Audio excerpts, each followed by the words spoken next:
అందరికీ నమస్తే. రాజకీయం, సినిమా, గమ్మతి ఇచ్చంత్రాలు వైరల్ అవుతున్న వీడియోలు ఇట్లా తీరు వార్తలతోనే మన మైక్టి ముచ్చట తయారుగున్నాయి. చలో సుషదం పాండే అందుకంటే మొదలు హెడ్లైన్. అత్తా కోడల నిలగొట్టిర్రు జనాలు, సమానంగా వంచలేదట ఇండ్లు. కేటీఆర్ కందింది నోటీసు, మళ్ళా విచారణ చేస్తారట ఈ ఫార్ములా కేసు.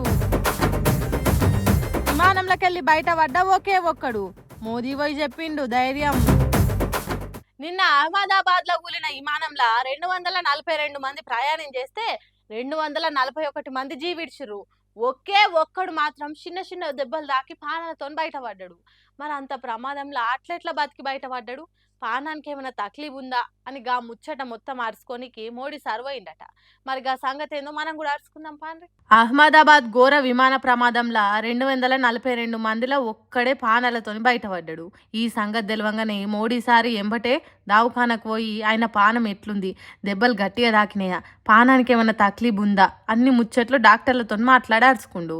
అటెన్క బతికి బయటపడ్డ విశ్వాస్ కుమార్ రమేష్ తానికి పోయి ఇప్పుడు పానం ఎట్లుంది, దేవుని దయ వల్ల బయటపడ్డావు, ఏం కాదు, రందివాడకు, నీ అదృష్టం మంచిగుంది, నువ్వేం భయపడకు, జరిగిన దాని గురించి తలుచుకొని ఆలోచించకు, పానం మంచిగా చూపెట్టుకో అని మాట్లాడిండు.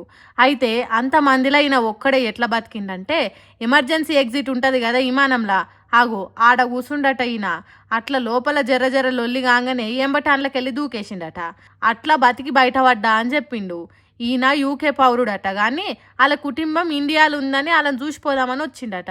నేను లేచేసరికి నా చుట్టూ విమానం ఏడి కాడికి కూలిపోయింది, శవాలన్నీ పడిపోయి ఉన్నాయి. నా తమ్ముడు కూడా నా ఎంబడ వచ్చిండు, జర మా తమ్ముని దోలాడురి అని కన్నీళ్ళు పెట్టుకుంటుండు. పాపం చూసిర్రా 30 సెకండ్లల్లా ఎంత పని అయిపోయిందో. విమానంలో పోయినోళ్ళే గాక పాపం తిండి తిందామని గిన్నెలు వేసుకొని కూర్చున్నోళ్ళు కూడా అన్యాయంగా బాలైపోయా కాలేజీ వాళ్ళు.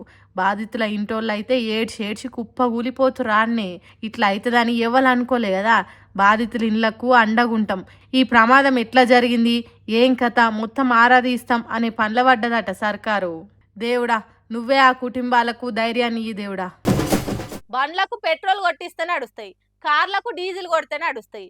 ఇప్పుడు ఇక పెట్రోల్తో నడిచే కార్లు కూడా వచ్చినాయి. ఇప్పుడు అంటే కాలం మారుతున్న కొద్దీ ఉన్నాయి, కానీ అంతకుముందు జమానాలో రిక్షాలు ఎడ్ల బండ్లే ఉండే కదా.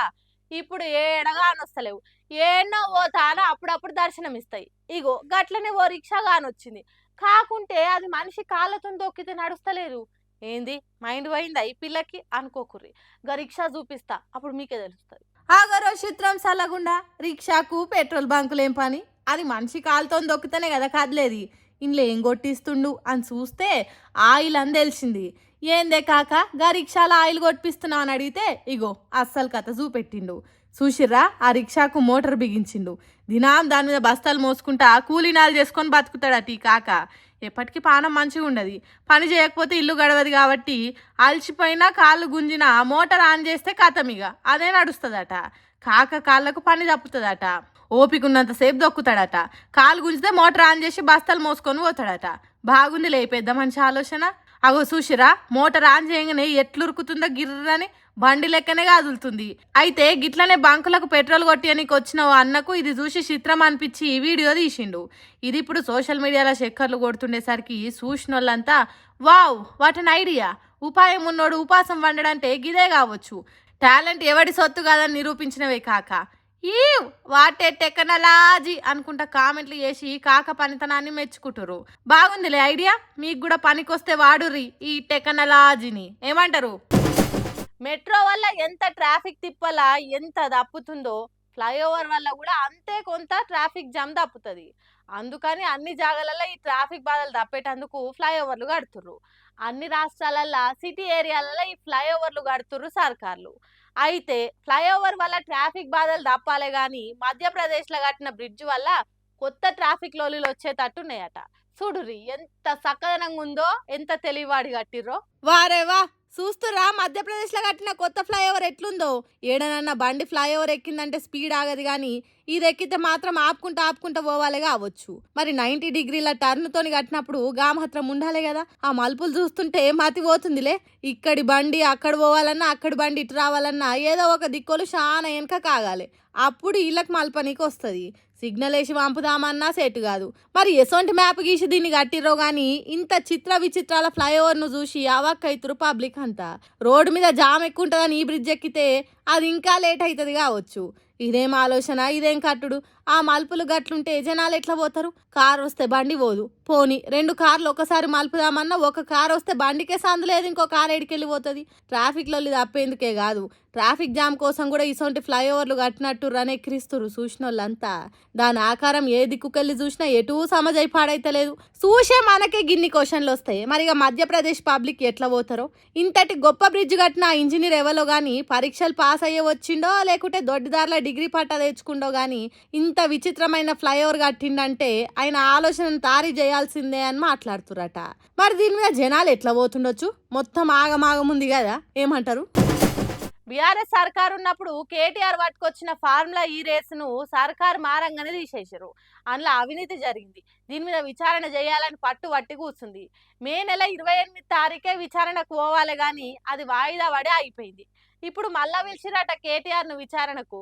మరి గా సంగతి ఏందో లుక్కేసి వద్దాం పాండ్రి. బీఆర్ఎస్ వర్కింగ్ ప్రెసిడెంట్ మాజీ మంత్రి కేటీఆర్ కు నోటీసులు అందినాయి. బీఆర్ఎస్ హయాంలో పెట్టిన ఫార్ములా ఈ రేస్లా అవినీతి జరిగింది. అందులో దగ్గర 55 కోట్లు జోబులల్లకు పోయినాయని సర్కార్ చెప్పేసరికి ఏసీబీ కేసు నమోదు చేసి దర్యాప్తు మొదలుపెట్టింది.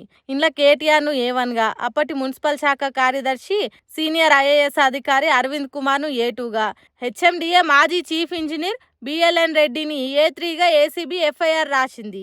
జనవరిలో వీళ్ళని విచారించి కొన్ని ప్రశ్నలు అడిగిర్రు. ఇక అది ఆడికి ఆగిపోదు కాబట్టి మళ్ళా మే 28 తారీఖు రావాలని చెప్పిర్రు. కాకుంటే అప్పుడు కేటీఆర్ అమెరికా పోయినందుకు ఈ నెల 16 తారీఖు మళ్ళా విచారణకు రావాలని నోటీసులు ఇచ్చింది ఏసీబీ. అయితే ఈసారి మాత్రం కేటీఆర్ ఒక్కనే విచారణకు పిలిచిరట. మరి విచారణ తర్వాతనైనా తెలుస్తారో అవినీతి అయ్యిందని, లేకుంటే మళ్ళీ విచారణ వేస్తారో తెలియదు కానీ దీని మీద మాత్రం గులాబీ పాటోలంతా గర్రు గుర్రన పట్టిర్రు. కాంగ్రెస్ సర్కార్ కావాలని ఇట్లా చేస్తుంది, ఉన్నది లేనట్టు చెప్పి కేటీఆర్ పతారం తీసేద్దామని ఈ కుట్ర చేస్తురు అనుకుంటా అగ్గి మీద గుగ్గిలం అవుతుర్రు. మరి విచారణ తర్వాతనైనా ఫార్ములా ఈ రేస్ గురించి ఎసొంటి నిజాలు బయట పెడతారు, ఏం తెలుస్తారు అనేది 16 తారీఖు తర్వాతనే తెలుస్తుంది. ఇక ఈ ఇందిరా మిల్లలో గానీ ఏడ చూడు పంచాయతీలే అవుతున్నాయి. మొన్న పాలకుర్తిలా కాంగ్రెస్ ఎమ్మెల్యే యశస్విని రెడ్డి ఆ ఇండ్ల పట్టాలను పండుగ తీరుగానే చేసి వంచింది కదా. అట్లా వంచినప్పుడు అందరికి ఇండ్లు రాలేవని ఓ మీటింగుకు పోయిన అత్త కోడళ్లకు జనం ఎట్లా బుద్ధి చెప్పిరో చూస్తే మాత్రం ముక్కు మీదే లేసుకుంటారు.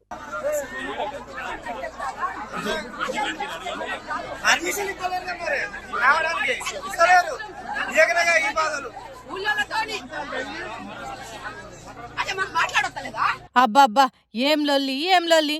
ఇందిరామిన్లు రాలేదని ఎమ్మెల్యే మీదకే లొల్లి పెట్టి ఆమె మీటింగ్కి వెళ్ళిపోయేటట్టు చేసిర్రు పాలకుర్తి నియోజకవర్గం పబ్లిక్. ముచ్చట ఏందంటే మహబూబాబాద్ జిల్లా తొర్రూరు మండలం ఫతేపూర్లా పల్లెబాట కార్యం పెట్టి అక్కడ ఎమ్మెల్యే యశస్విని రెడ్డి అత్త ఝాన్సీ రెడ్డిని ఎంట పెట్టుకొని పోయిందట. ఎమ్మెల్యే వచ్చుడే లేటిగా, ఏమమ్మా వచ్చినవా, ఇదే నన్ను చేసే న్యాయము, చూస్తే అందరిని ఒక్క తిరగనే చూడాలి, ఒక్క ఎస్సీ కుటుంబానికి కూడా ఇందిరా మిల్లు రాలే, ఇండ్లు ఇచ్చేటప్పుడు ఎందుకు సమానంగా ఇస్తలేరు, అత్తా కోడళ్ళు మాయ మాటలు చెప్పుడు మానే ఉండ్రి, పోలీసులను అడ్డం పెట్టుకొని ఎన్ని రోజులు తిరుగుతారు అనుకుంటా ఉన్నోళ్ళంతా ఒక్క పారే ఎగబడేసరికి ఎట్లనో వాళ్ళు ఇప్పుడు ఇండ్లు రాలే అన్న కోపంతో ఉన్నారు. ఎంత చెప్పినా వినరు. ఇక చేసేదేం లేక ఆ కార్యాన్ని నడిమిట్లనే ఆపేసి పోలీసుల బందోబస్తుతోని ఆడికెళ్ళిపోయారట. ఎన్ని రోజులు తప్పించుకుంటారు ఇట్లా, మిమ్మల్ని నమ్మినందుకు మంచి గుణపాఠమే చూపెట్టిర్రు, చూస్తాం మీ కథ అనుకుంటా బొబ్బ చేసిర్రట. ఈడ ఒక్కతాన్నే అని కాదు, ఇందిరామిన్లు పంచిన అన్ని జాగాలల్లో ఇవే పంచాదులు అవుతున్నాయి. మరి సర్కారు ఉన్నోళ్ళకే కాకుండా లేనోళ్ళకి ఇండ్లు ఇస్తే ఇంత లొల్లి కాదు కదా అని మాట్లాడుతురట రాష్ట్ర పబ్లిక్ అంతా. మరి ఇట్లా అయినందుకైనా ఎమ్మెల్యే పేదలకు ఇండ్లు వచ్చేటట్టు చేస్తుందో లేకుంటే అంత సర్కారు చేతిలోనే ఉంది అని చేతులు ఎత్తేస్తుందో ఏందో ఏమో, ఇక చూడాలి. సో శిరానులా నేను పట్టుకొచ్చిన ముచ్చట్లు ఎట్లున్నాయో ఇంకిన్ని ముచ్చట్లతోటి మళ్ళా కలుద్దాం. అప్పటిదాకా చూస్తూనే ఉండరు మైక్ టీవీ ముచ్చట్లు.